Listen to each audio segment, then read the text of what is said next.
Good afternoon, everyone. Thank you for joining us for today's Lunch and Learn. I'm Lauren Smith with the International Franchise Association, and we have a great 30 minutes lined up for you. Before we begin, I would like to remind everyone that we are recording today's webinar and will make it available later this evening on community.franchise.org. If you have any questions for today's speaker, please add them to the chat box and they will be addressed toward the end. Today's topic is the power of personalization, CX solutions for a hyper-connected world, and it is brought to us by AnswerConnect. Here to provide today's discussion is Karen Booz, Franchise Director at AnswerConnect. Thank you all for joining us today, and thank you to AnswerConnect for sponsoring today's Lunch and Learn. I'll go ahead and turn things over to you, Karen. Thank you, Lauren. My name is Karen, and I am with AnswerConnect, and today I'd like to talk about the power of personalization. Client experience has become an important factor that sets businesses apart from each other. And when you deliver exceptional experiences, that creates competition and an advantage to you and to the customers who value personalized interactions. So we've all had a client experience or interaction that has not been favorable. And I myself have ended relationships with a business because of this. So my question to you is, have you? If so, you're not alone. 33% of consumers say they end relationships with a company because they didn't get the personalized experience. In fact, on the first hot day, and I was just telling Lauren this, 90 degrees in Oregon in April, the air conditioner at my home stopped working. So I made some calls and I got voicemail, and I went online and entered my information to multiple websites. And then I waited. Now, one thing I noticed is I couldn't set an appointment for myself. And again, when I called the companies, I got voicemail. So that entire initial experience was not great. Now, remember, we're talking about personalization. So one company called me back that same day. They didn't even know my name, even though I had entered the information in the system. And it wasn't in 5 minutes, it was more like an hour. In my busy world, and when I say busy, I travel about 190 days a year, so I'm not home. This was not the experience that I wanted or that I'm pretty sure anybody else wants. So when companies work to provide great customer experience, they win. When they don't, they lose. So let's talk about winning customer loyalty. And how we're going to do that is talk about the foundation of customer experience, which is made up of elements that are providing exceptional services or experiences to your customers. Simply put, putting the customer first. Some of the elements of putting a customer first, and Lauren, that's, I think, slide 3, sorry. Thank you. And some of the elements of this is a customer service centric mindset, putting the customer first or at the center of everything for your business, for their needs, means focusing on their needs, their preferences. This doesn't mean treating people like you want to be treated. It means treating people like they want to be treated.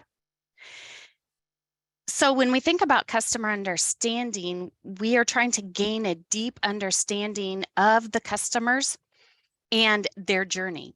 This involves learning about their demographics, preferences, pain points, and what motivates them to utilize your company for their specific requirements. I wanted to ask, before I go into this, how many of you have a customer journey map?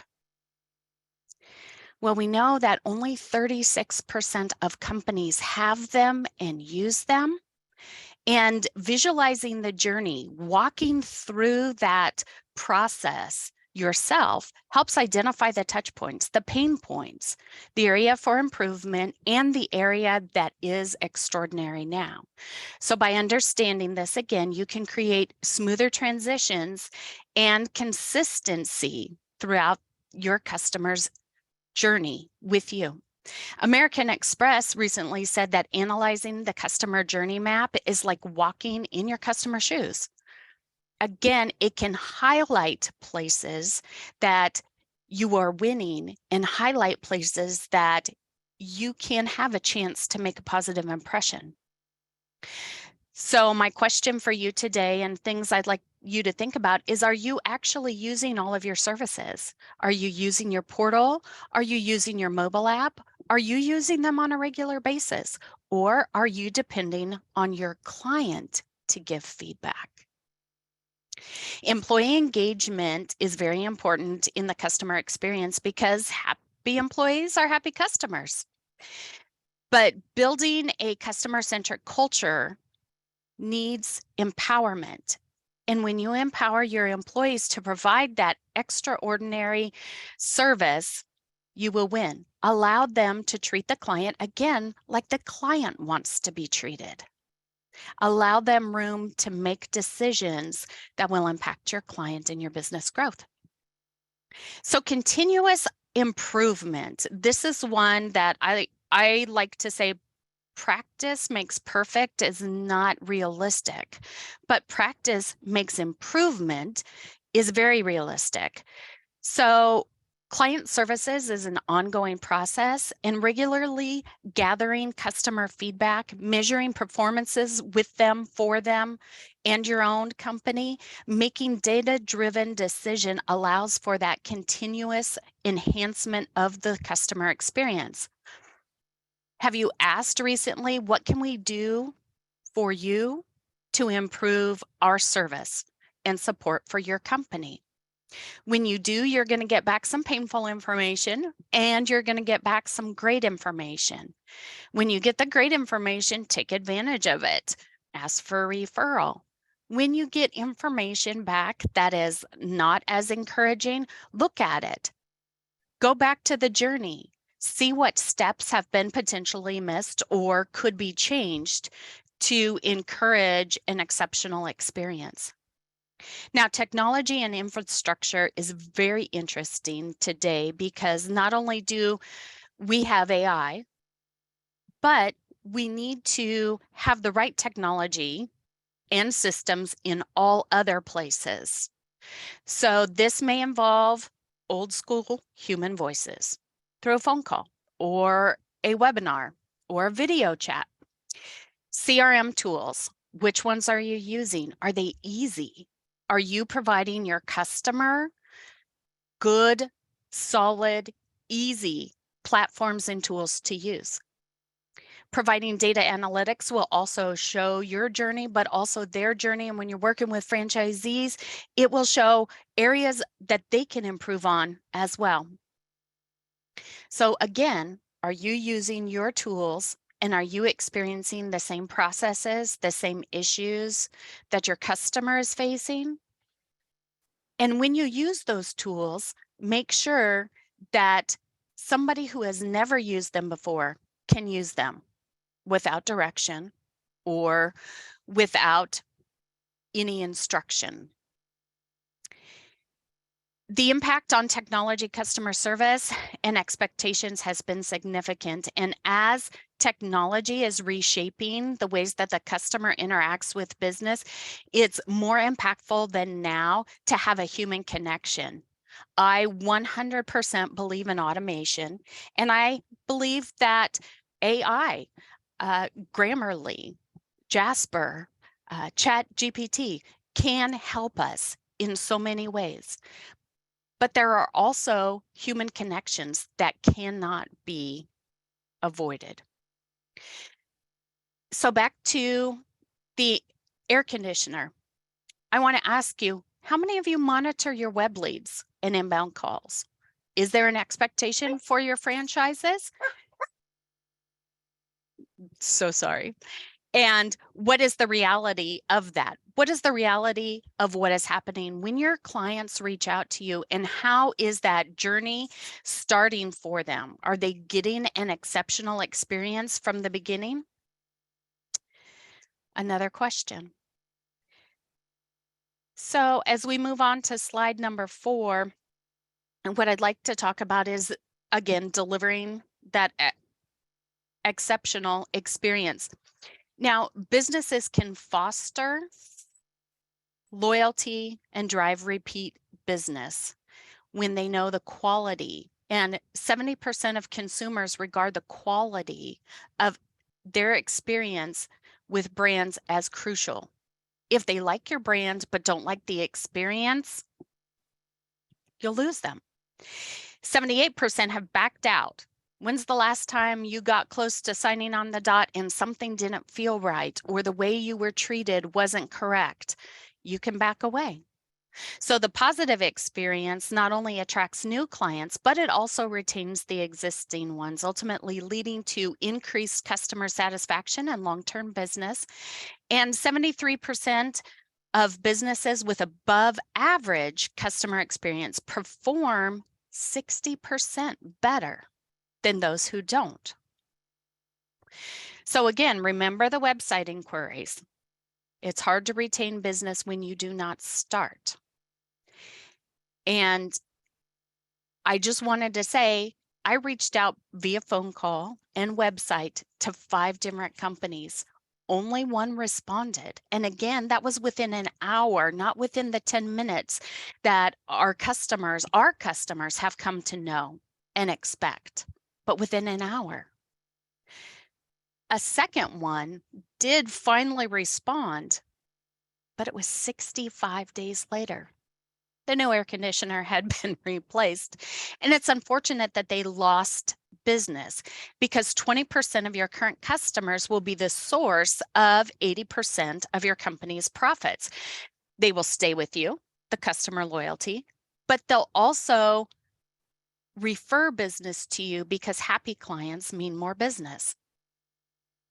I read a great book recently called Understanding Customers by Ruby Newell Ligner. It actually states in her book that it takes 12 positive experiences to make up for one unresolved negative experience. If you don't engage with your clients, if you don't respond to them, if you don't pick up their phones, if you don't text them back, all of the omni-channel options that we have available, you only work with your clients when there's an issue, and the need for positive interactions will exponentially increase. And do we all have the ability to make that switch, that change? But there is hope. 70% of unhappy customers whose issues were resolved in their favor, who said they'd be willing to come back. So if we can look at the experience, the journey, the process, and expand on that, improve on that, we can retain and return clients that were potentially unhappy. So as we meet our clients where they are, and that's slide 5, Lauren, each of these channels, each of these channels comes with its own unique opportunities and obstacles. And to deliver the best experience for your customers, you need to understand and be available in all of these channels and see how they work with your customers. So just a little bit of data, 72% of existing clients prefer email. Make sure that you're responding to your email. There's a lot of studies that say don't because it gets you off track. I'm saying for your clients, make sure you have people who can respond to them. It's a great way to connect with your clients, and it's also a way of engaging that personal interaction or connection. Now, this one was really interesting to me, even in the world that I'm in.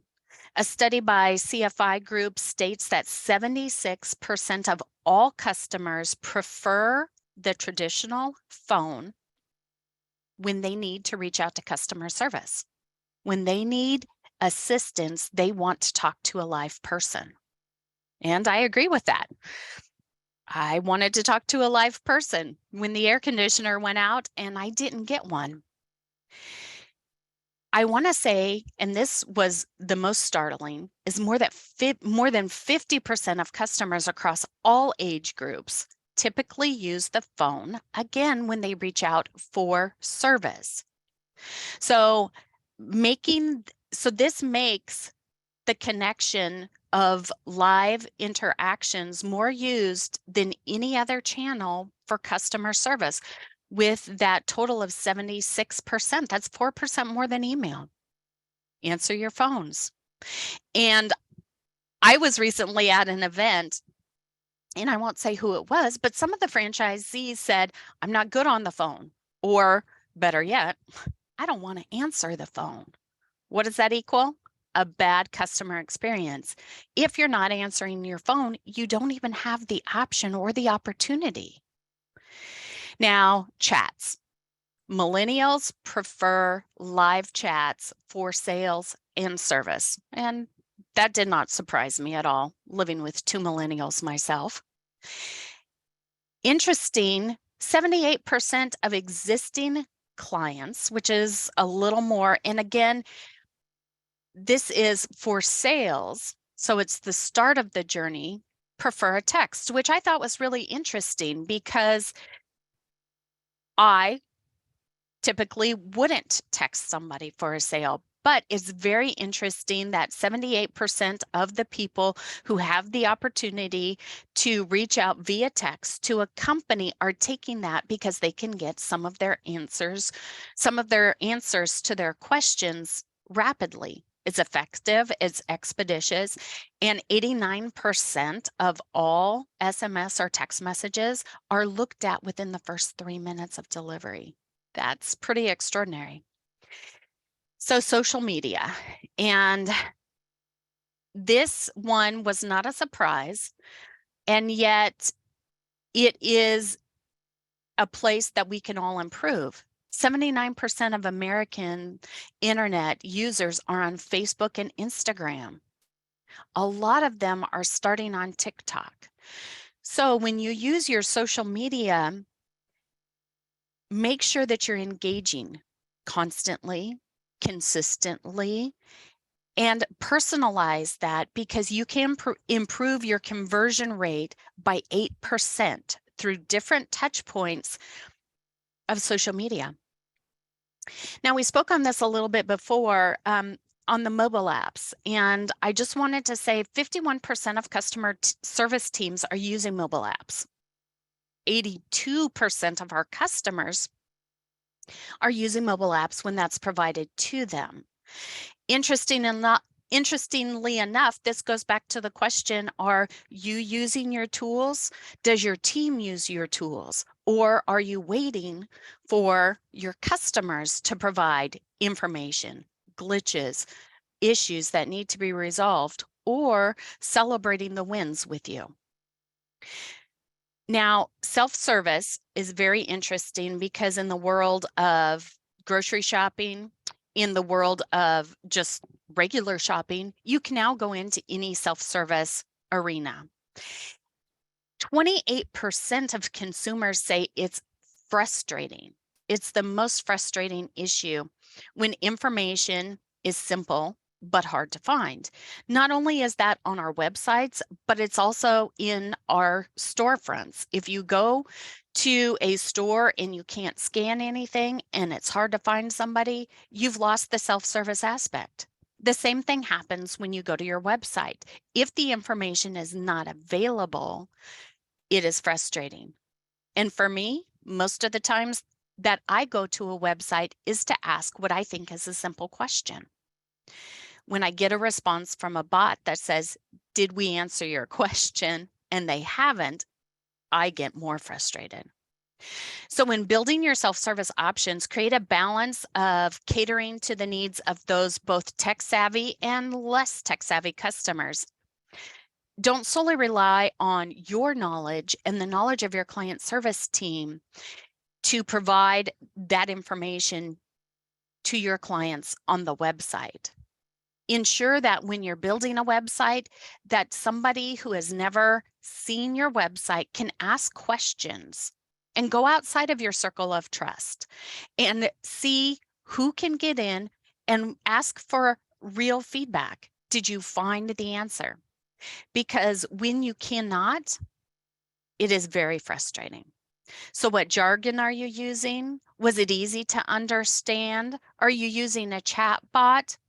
Do you have to speak the same language as a chat bot? And again, make sure that when your customer is asked by a chat bot, if they found the information, that they did. Otherwise, that chat bot is unhelpful. So as we go on to personalization, if you haven't met the customer where they are through the journey or through the channels of interaction, you will lose the business. You may not even have the business to start with. And again, back to my air conditioning, 65 days later, what kind of business are they getting that they can afford to get back to you 65 days later? The experience that I had was not great. And sometimes personalization is simple. Just acknowledging that you're booked out, acknowledging that somebody landed on your page and entered their information. They took their time to search for you, to read your reviews, and then to move forward with you. If you don't, not only do you lose the business, but you also lose any potential referral opportunities. And HubSpot recently stated that 23% of buyers are reducing that expenditure this year. So make sure that you're able to engage with potential clients when they are buying, through the channel they are buying, and when they are buying. If you cannot or do not have support through employees, make sure that you work with your vendors, your partners. There are some here, there are some franchises here, and connect so that you can build that client service experience for your potential client and your existing client in their choice of channel. Again, at the time they are shopping. So we mentioned AI just a little while ago, and AI, I believe, has a great place in the world that we live in. We have access to assistance, support, and more time in our day. So use that time wisely to connect with your clients. AI can even update templates, and we all know that we're getting templates, but when you update your templates, you can have the opportunity to personalize them in a much quicker fashion, much less time. Now, this was a little startling to me. The average American business is losing up to $1.6 million a year when they don't pick up their phone. That's the most used channel. When you are not engaging with emails, with text messages, providing information for self-service, you have no opportunity to gain a potential client. So utilize AI to take tasks off your plate that allow clients to reach a real person. Now, this was really interesting. American companies across the board are losing approximately $136 billion a year because of avoidable experience issues with their customers. Now, this is according to HubSpot and 99 firms, but the lack of meeting a customer where they are and providing them that personalized service can cost you, and it's a large cost. So again, use the time AI gives you back to connect or engage with new and current clients. A simple, how are you doing? What could we do better? That actually shows personalization, even if it's in a template. If you have any questions, I'd love to try to answer them. I'd love to thank you for joining us today. And Lauren, I'm going to kick it back to you. Thank you. Thank you so much, Karen. This was excellent content. We really do appreciate it. Again, this webinar was recorded and along with the presentation deck will appear on our website early this evening. You'll be able to find that at community.franchise.org. Thank you very much again to Karen and the Answer Connect team. And again, thank you to everyone for tuning in. Have a great rest of your day and stay safe and healthy. Bye.